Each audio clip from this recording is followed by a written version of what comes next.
I used to love the ocean. Even as a child, I was drawn to its vastness, the way it seemed endless, hiding mysteries beneath its waves. But now, standing on the deck of the Oceanus, surrounded by nothing but water in every direction, I felt something I had never felt before. Dread. The sea was too calm. Not a ripple, not a breeze, not even the distant cry of a gull. Just a vast, motionless expanse stretching to the horizon, reflecting the dull gray sky like a sheet of polished glass. It felt wrong, as if we weren't supposed to be here. Dr. Graves, a voice called from behind me. I turned to see Captain Reyes stepping onto the deck, his sharp eyes scanning the horizon. He was a seasoned sailor, the kind of man who had seen every trick the ocean could play. But even he looked unsettled. "Something on your mind?" he asked. I hesitated. I didn't want to admit how uneasy I felt, but I knew he sensed it. "The water. It's unnatural." Reyes nodded. "Been feeling it too." He glanced at the sky. "Pressure's normal. No storms expected. But I've never seen the ocean this still. Not out here." We were nearly 1,000 miles from the nearest landmass, deep in the Pacific, conducting deep-sea research. Our mission was simple: document marine life in some of the most unexplored regions of the ocean. But at this moment, I wasn't thinking about science. I was thinking about how small we were, how insignificant in this endless void. A shout from above broke the silence. "Dr. Graves." "Captain." We both turned toward the bridge, where one of the crew, Jake, leaned over the railing, pointing frantically at something in the water. Reyes and I rushed to the edge of the deck. At first, I didn't see anything, just that same eerie stillness. But then, something bobbed in the distance, a dark shape, barely visible against the gray water. It was an emergency distress buoy. I frowned. There shouldn't be anything out here. Reyes grabbed his binoculars and focused on the object. No markings. Looks old, but it's still transmitting a signal. That sent a chill through me. A distress signal meant someone, at some point, had been in trouble. But we hadn't picked up any maydays. No reports of missing vessels in this area. It was as if the buoy had been lost, floating endlessly in the current. Except the ocean here had no current. "Should we bring it in?" I asked. Reyes lowered the binoculars, his expression unreadable. "We have to." I wasn't sure why, but my gut twisted at those words. Something told me we were about to make a mistake. The buoy bobbed in the water, its rusted metal shell scraping against the side of our ship as we pulled it aboard. The thing looked old, too old to be floating out here, in the middle of nowhere. Its faded red paint peeled in long, curling strips, revealing corroded metal underneath. I stood on the deck, the salty wind tangling my hair, watching as Jake and Captain Reyes hoisted it up with a harness. The ocean stretched endlessly around us, dark and unmoving beneath the overcast sky. It was unsettling, the way the sea just sat there. No waves, no wind, nothing but that awful silence. "What do you think?" Reyes asked, hands on his hips as he studied the buoy. I crouched beside it, running my fingers over the dented surface. There was no identification number, no sign of which vessel it belonged to. That was odd. Every emergency buoy should have markings, something to tell us where it came from. "No numbers," I muttered. "No ship name. Just this." Jake pointed to a small compartment near the base. A metal panel, secured by rusted bolts. "Think there's a recording inside?" he asked. "Only one way to find out," Reyes said. He grabbed a crowbar and jammed it into the panel's edge. The metal groaned as he pried it open, flakes of rust falling onto the deck. Inside, tucked into a waterproof casing, was a small, outdated voice recorder. Reyes frowned. "This thing must be decades old." I took the recorder, brushing off the grime, and pressed the play button. At first, there was nothing but static, a low, crackling hum that sent a shiver down my spine. Then a voice, distorted, panicked. "Do not look at it." I stiffened. The voice sounded desperate, barely more than a ragged whisper. I turned the volume up. "Do not go near it. Do not listen to the voices." My stomach twisted. Something about the way the speaker rushed through the words, their voice raw with terror, made my breath catch. Jake muttered a curse under his breath. The recording continued, but the words became garbled, lost beneath an eerie clicking sound. Not static, something else. Something that almost sounded like breathing. Then, one final, gasping sentence before the tape cut out. If you find this, turn back, before it sees you too. Silence. I stared at the recorder, my pulse hammering in my ears. The ocean suddenly felt too big, too empty. I looked up at Reyes, expecting him to laugh it off, but his face was pale, his jaw clenched. Jake swallowed hard. What the hell does that mean? No one answered. A gust of wind swept over the deck, rattling the ship's metal railings. I didn't realize I was gripping the recorder so tightly until my knuckles ached. Somewhere beneath us, the sonar let out a soft, pulsing ping. For the first time since we'd pulled the buoy aboard, I looked over the edge of the ship and into the water below. The Pacific stretched on forever, black and unknowable. And as I stared, I couldn't shake the feeling that something was staring back. The night was heavy with silence. Not the peaceful kind, but the kind that pressed against your ears, thick and unnatural. The ship barely rocked, as if the ocean itself had stopped breathing. I stood on the deck, gripping my jacket tighter around me, staring at the distressed buoy we had pulled aboard. It sat there, rusted and lifeless, as if it had been floating for decades. Yet, the message inside had played clear as day. Do not look at it. Do not go near it. Do not listen to the voices. If you find this, turn back, before it sees you too. Those words had sunk into my bones like ice. Behind me, Captain Reyes exhaled sharply. Still no luck tracing where it came from, he said. His voice was steady, but I caught the tightness in his jaw. He was unsettled too. I turned toward the dark horizon. The moon was barely visible, hidden behind thick clouds. The ocean stretched out endlessly, black and featureless. There was no land for miles. No wreckage. No sign of another ship. So where had the buoy come from? I forced myself to focus. We should analyze it more. See if we can pull any more data. Reyes nodded. First thing in the morning. He hesitated. Get some rest, Graves. I doubted I would. That night, I lay in my bunk, staring at the ceiling. The hum of the ship's engines usually soothed me, but now it felt distant. Off. I closed my eyes. Somewhere, in that space between waking and dreaming, I heard it. A whisper. My name. I shot up, heart pounding. My bunk was empty. The room was dim, the red emergency light casting shadows along the walls. I wasn't sure if I had imagined it. Then I heard something else. Footsteps. Slow. Barefoot. They passed right outside my door, heading toward the deck. I threw off my blanket and swung my feet to the cold floor. My pulse thundered in my ears as I pulled on my boots and stepped into the hallway. The ship was eerily quiet. No voices, no movement. Ahead, a figure walked toward the stairwell leading up to the deck. Jake. His back was to me, his posture strange. Stiff, like he wasn't fully awake. Jake. My voice came out hoarse. He didn't stop. Something about the way he moved sent a wave of nausea through me. His arms hung limply at his sides, his head tilted forward, his steps too slow, too deliberate, like he was being pulled by something unseen. Jake. I called again, louder this time. No response. The hair on my arm stood on end. I followed him, my heartbeat pounding against my ribs. He reached the deck. The night air was thick, humid, carrying the faint scent of salt and metal. Jake walked straight to the railing. He stopped. A deep, crawling dread spread through me. He wasn't looking out at the ocean. He was looking down, over the side. I took a shaky step forward. Jake, what are you doing? Still no answer. I reached out, barely touching his shoulder. He inhaled sharply, as if waking from a nightmare. Then he turned to me. His eyes got his eyes. Not fear, not confusion, nothing. Just blank, like he wasn't even there anymore. The ship creaked. A long, slow groan. A sound rose from the water below. Not a splash, not the waves. A deep, wet clicking. My breath caught. Jake turned back toward the railing, his body tilting forward. He was going to jump. I grabbed him. No, Jake. His body was limp, but impossibly heavy. He started slipping from my grasp, tipping forward, drawn toward the abyss below. Then, he was gone. Not overboard. Not into the water. Just vanished.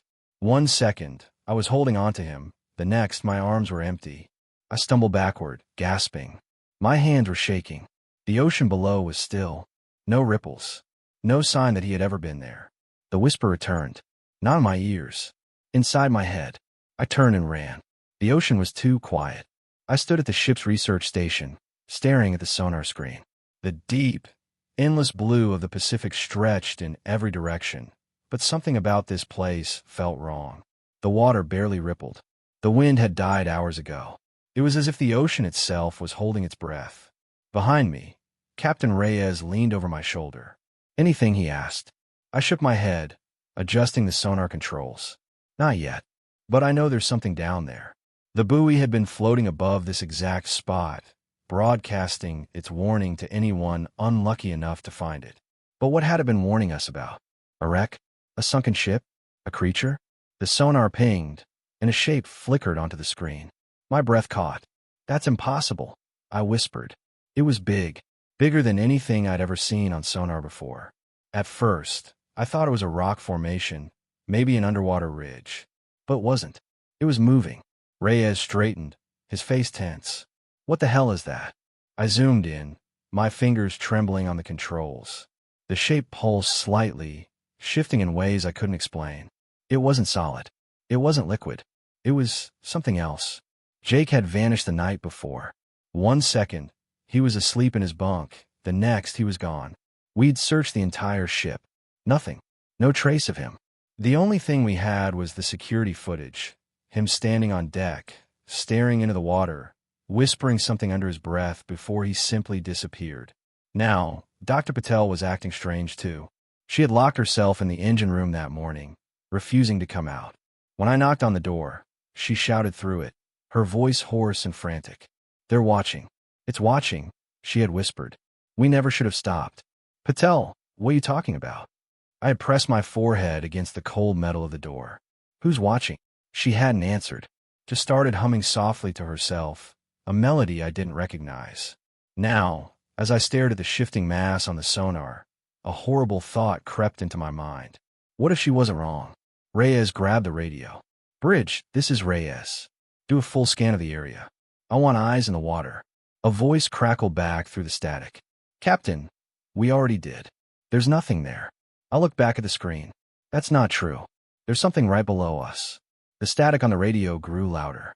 A strange, clicking noise filled the cabin. It almost sounded like a voice. A cold chill ran through me. Then silence. The entire ship went dark. For a long, terrible moment, the only sound was my own breathing. Then, from deep within the hull, a metallic groan echoed through the ship, like something vast and ancient shifting below us. The emergency lights flickered on, casting eerie red shadows across the cabin. I turned to Reyes, my heart pounding. We need to check on Patel. We ran through the dimly lit corridors, our footsteps echoing. The ship felt different now. The walls seemed tighter, the air heavier. When we reached the engine room, I hesitated. Something felt wrong. Patel. Reyes banged on the door. Are you in there? Silence. I reached for the handle and twisted. The door creaked open. The room was empty. No sign of a struggle. No blood. No torn clothing. Just nothing. As if she had never been there at all. Reyes took a slow step back. His face had gone pale. This isn't right, Graves. I couldn't speak, because lying in the center of the room, folded neatly, were Dr. Patel's clothes. She was gone. I can't sleep. Not because of the storm. There is no storm. The ocean is eerily calm. Too calm. The waves barely lap against the hull, and the wind has died completely. It's unnatural, as if the world around us is holding its breath. The ship feels heavier than before, like something is pressing down on us. Or worse, like something is holding us in place. Reyes and I sit in the dim glow of the control room, our eyes locked on the sonar screen. The machine pulses in slow intervals, sending sound waves into the abyss below. Each time, it returns the same reading. Something is down there. Something big. That can't be right, Reyes mutters, adjusting the settings. The readings are all over the place. But I know it is right. I feel it. The first time I felt it, it was subtle, like an itch in my brain, a sensation I couldn't name. But now it's growing stronger. A weight in my chest, a whisper at the edge of my hearing, an overwhelming, unbearable sense that I am being watched. Jake is gone. Patel is gone. And now the others are slipping, losing themselves to something they can't see. The whispers are getting louder. Do you hear that? I ask. Reyes nods, his face pale. Yeah. It's not just whispering anymore. It's voices. Clearer than before, almost familiar. Some are urgent, pleading. Others are laughing, low, breathy chuckles that raise the hairs on my arms. I know what they want. They want us to look. I squeeze my eyes shut. We need to leave. Reyes grips the controls and slams the throttle forward. The engines roar, the ship shuddering as it tries to move. But it doesn't. It won't. His hands tremble over the buttons. Something's holding us. I reach for the radio, desperate to call for help, but all I get is static. Then, underneath the crackling, a voice. Not just any voice. Patel's voice. Allison, come see. I drop the radio. Reyes stares at me, his breath shallow. What did it say? I shake my head. I can't. I won't repeat it. The sonar pings again, and this time, my stomach lurches. The shape below us has moved. It was still before. Now it isn't. It's rising. A cold sweat breaks across my skin.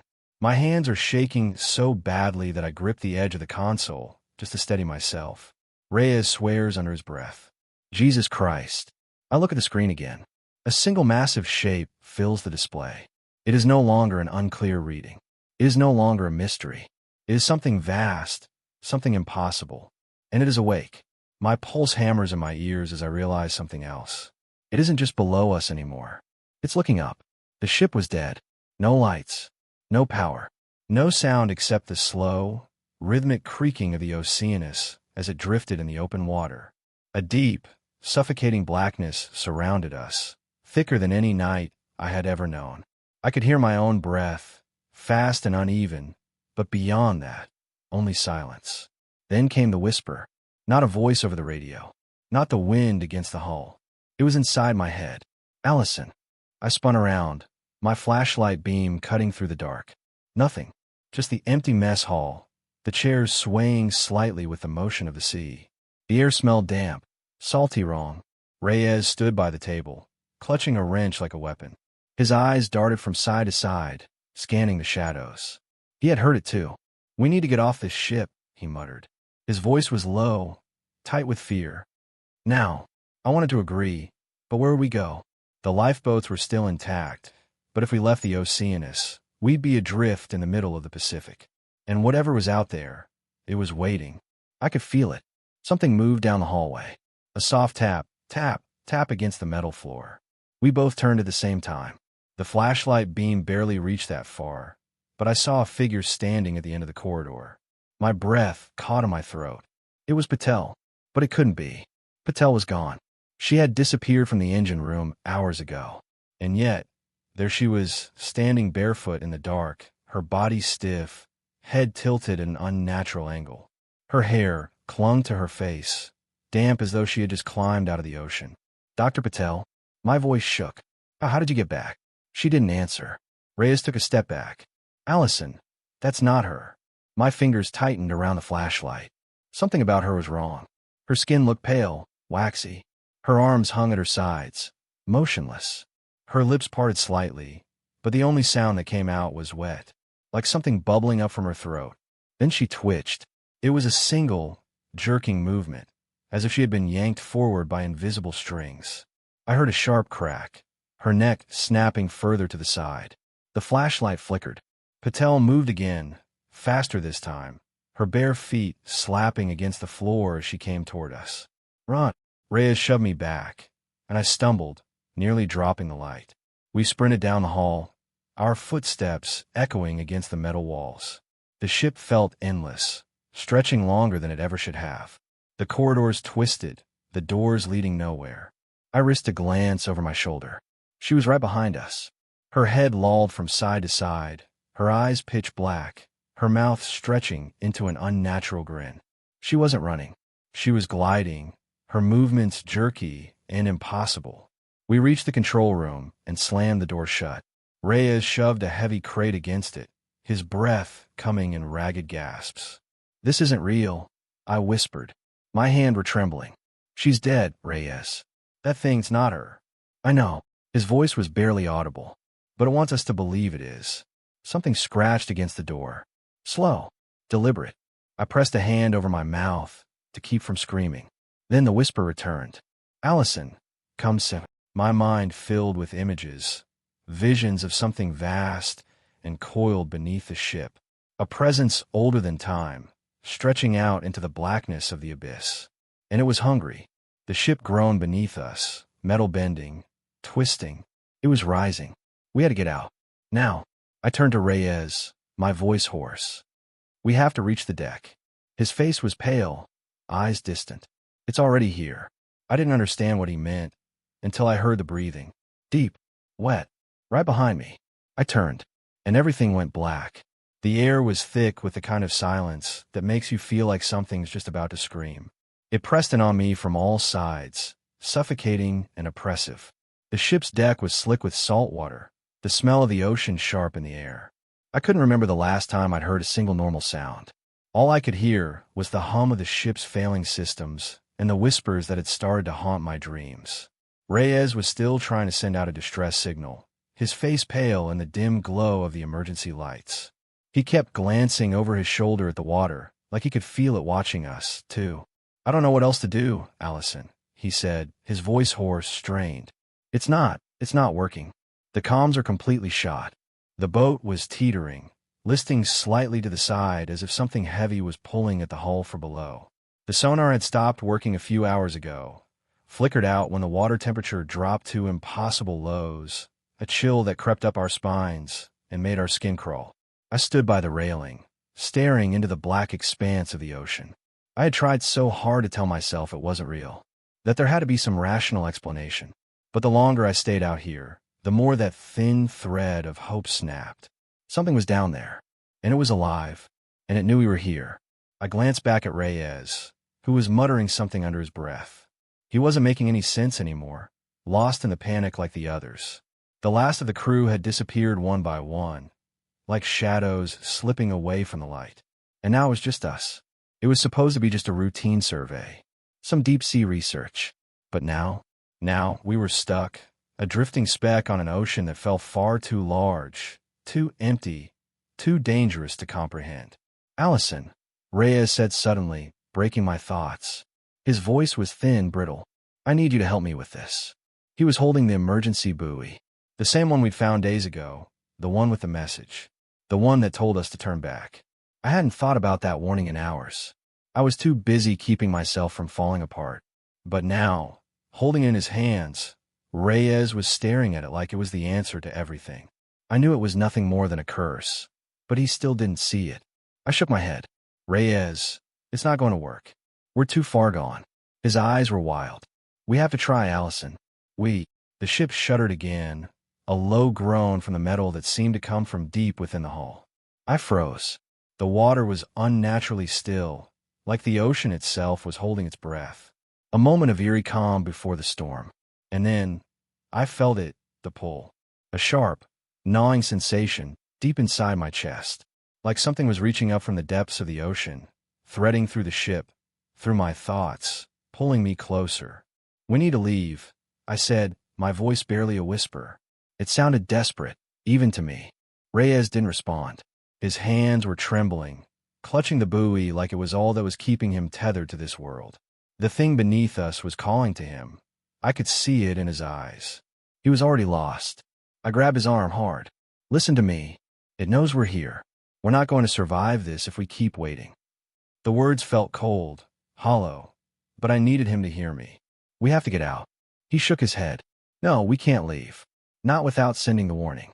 We have to warn them, Allison." I felt my heart pound in my chest as the world seemed to tilt beneath me. The water felt like it was rising, swelling beneath the ship. It was like the ocean was alive, growing, moving, breathing. Something in the deep was waking up. Without thinking, I spun around, my hand flying to the emergency buoy he was still clutching. My fingers brushed the cold metal, and then I had it in my hands. "Reyes, listen. We don't have time." I turned to face him, and, for a moment, I saw something in his eyes, something that made the hair on my neck stand up straight. "You know it's too late," I said, a whisper of finality in my voice. "We won't make it. We have to do something now." Reyes didn't answer. His lips trembled as his gaze locked onto the water. I didn't need to ask what he saw. I felt it, too, The pull, the pressure, the suffocating weight of something ancient and terrible rising from the abyss. I turned and ran. I didn't even look back. I didn't want to see whatever it was, whatever it had become. The ocean had taken enough. I threw the buoy over the edge of the ship with all my strength, watching it disappear into the black depths below. I saw it drift downward, swallowed by the water, sinking toward whatever hell lay beneath. The message was sent. The warning was out, but it was already too late. I heard a sound behind me, a low, wet sound that sent a chill through my bones. I knew, before I even turned, that Reyes was gone, just like the others. There was no escape. I stared into the water, feeling the weight of the thing below us. The last thing I heard was its voice, so deep I could feel it in my chest and my bones. It wasn't just in the ocean anymore. It was in my mind. I looked up toward the sky. The last thing I saw was the stars. And then the world went black. It's been weeks since I last saw the ocean. I don't know exactly how long it's been, but the days blur together now, and time feels like it doesn't really matter anymore. The only thing I know for sure is that I'm still here. Somehow I'm still here. I wake up to the hum of engines, the familiar smell of salt water in the air. The walls around me feel too tight, like they're closing in. I hear the echo of voices, so soft, so distant. I can't make out the words, but I know they're there. I know they're always there now, just waiting. The whispers never leave. I don't know where I am. Not really. It's a ship, like the one I was on before. The hull is steel, the floor is metal, the air is cold, but the sound of the ocean, it's the same. That never changes. There's always that low, constant roar beneath the deck, pulling me closer to something I can't see, something I can't look at, something I'm not supposed to hear. The same thing that's been pulling at my mind ever since I first heard its call. I know how this ends. I've known for a long time. I saw it, didn't I? When I looked down into the depths, when I saw it, the thing beneath us, I thought I could escape it. I thought maybe if I got far enough, I could outrun it, leave it behind, but it's here now, inside me, waiting. I stand by the window, the glass fogged up with saltwater spray. The ocean stretches out in every direction, endless and empty, but I can feel it. It's out there, watching, waiting for someone else to look, to hear it, to see the truth. I've told myself 100 times that I wouldn't do it again, that I wouldn't throw the buoy overboard, that I wouldn't let it happen again. But it's never really over. The message is already on the tip of my tongue. The warning. I can already hear the voice in my head, that garbled, frantic voice. The one that told us to turn back, told us not to look, not to listen. And the worst part? I know it's too late. The moment I even think about it, the moment I remember the truth, it finds me. I walk to the deck. The sun is setting low, casting a red hue across the water. The wind feels wrong. It's not cold, not warm, just wrong. The waves are still, too still. There's something unnatural about the way the sea moves now. It doesn't roll like it used to. It just shifts, gently, as if it's holding its breath. I can't stop myself. I don't know why I can't stop myself. I stand there, staring out over the water, and in the silence I hear it. That low hum. The one that starts in the belly of the ocean and crawls its way into your mind. It's not a sound you can describe, not with words. It's more like a feeling, like a pressure on your chest, a tightness in your throat. It whispers in your ear, calls to you. It makes you feel like if you don't listen, if you don't look, you might miss something you're not supposed to know. I look down into the water. The sea is black now, impossibly black, darker than it should be. The edges of the ship blur, the waves seeming to pull back just enough to reveal something beneath the surface, something huge, something ancient. My heart skips. My breath catches. I feel it again, the pull. My hands are trembling as I reach for the buoy. The one they left behind. The one I threw in desperation. The one I thought would be the last. But I was wrong. It wasn't the last. It never is. There's no end to this. I put my hand on the buoy, and it feels cold, colder than it should be. I can feel the weight of it in my fingers, the echo of that voice inside my mind, calling me. I hear the message again, in my own voice now, as though I'm saying it to myself. Do not look at it. Do not go near it. Do not listen to the voices. If you find this, turn back, before it sees you too. But it's too late. I drop the buoy overboard, and, as it sinks into the water, I hear the sound again, deep, hollow, unearthly. It's coming from below. It's always coming from below. The ocean roils, the water churns. And somewhere out there, in the dark, it's waiting. Waiting for the next person to make the same mistake I did. Waiting for them to look, to listen, to find the buoy, to find the message. And the cycle begins again. The whispers are louder now. They're not just in my head. They're all around me. I can hear them clearer than ever. It's easy now. And I know, deep down, I will never escape it.